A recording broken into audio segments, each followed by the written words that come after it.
মধ্যপ্রাচ্যে বড় ধরনের সামরিক অভিযানের দ্বারপ্রান্তে পৌঁছে গিয়েও শেষ মুহূর্তে সিদ্ধান্ত বদল করেছেন যুক্তরাষ্ট্রের প্রেসিডেন্ট ডোনাল্ড ট্রাম্প। তিনি দাবি করেছেন, দ্বিতীয় বিশ্বযুদ্ধের পর সবচেয়ে বড় হামলা চালানোর প্রস্তুতি সম্পন্ন ছিল। তবে সৌদি আরব, সংযুক্ত আরব আমিরাত, কাতার এবং ইরানের অনুরোধে সেই অভিযান স্থগিত রাখা হয়েছে।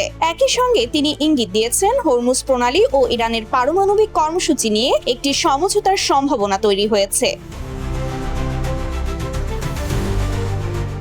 রোববার এয়ারফোর্স ওয়ানে সাংবাদিকদের সঙ্গে আলাপকালে ট্রাম্প বলেন, যুক্তরাষ্ট্রের মিত্র দেশগুলো হামলা না চালানোর অনুরোধ জানিয়েছে। তাদের বিশ্বাস, আলোচনার মাধ্যমে একটি চুক্তি সম্ভব। ট্রাম্পের ভাষায়, হামলার সব প্রস্তুতি শেষ ছিল, কিন্তু মিত্রদের অনুরোধ উপেক্ষা করা ঠিক হতো না। তাই আপাতত কূটনৈতিক প্রচেষ্টাকেই অগ্রাধিকার দেওয়া হচ্ছে।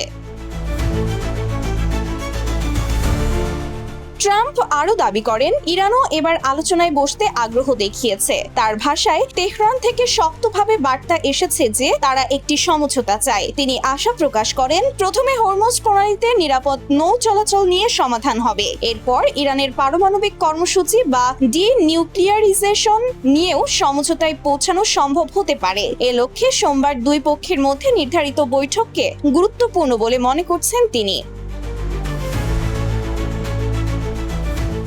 তবে ট্রাম্প স্পষ্টভাবে অস্বীকার করেছেন যে যুক্তরাষ্ট্র ইরানের জ্বালানি অবকাঠামো ধ্বংসের পরিকল্পনা করেছিল। তার দাবি, যে অভিযান বিবেচনায় ছিল সেটি দ্বিতীয় বিশ্বযুদ্ধের পর সবচেয়ে বড় সামরিক হামলা হতে পারত, কিন্তু আলোচনার সুযোগ থাকায় সেটি আপাতত স্থগিত রাখা হয়েছে। এদিকে তিনি কুয়েত ও বাহরাইন থেকে মার্কিন সেনা প্রত্যাহারের গুঞ্জন নিয়ে কোনো মন্তব্য করতে রাজি হননি। পাশাপাশি কানাডাকে নিয়েও নতুন করে কড়া অবস্থানের ইঙ্গিত দিয়েছেন। সব মিলিয়ে সামরিক উত্তেজনার মধ্যেও যুক্তরাষ্ট্র এখন কূটনৈতিক সমাধানের পথ খোলা রাখার চেষ্টা করছে। Sumaiya Snigdha, news desk, daily our Bangladesh.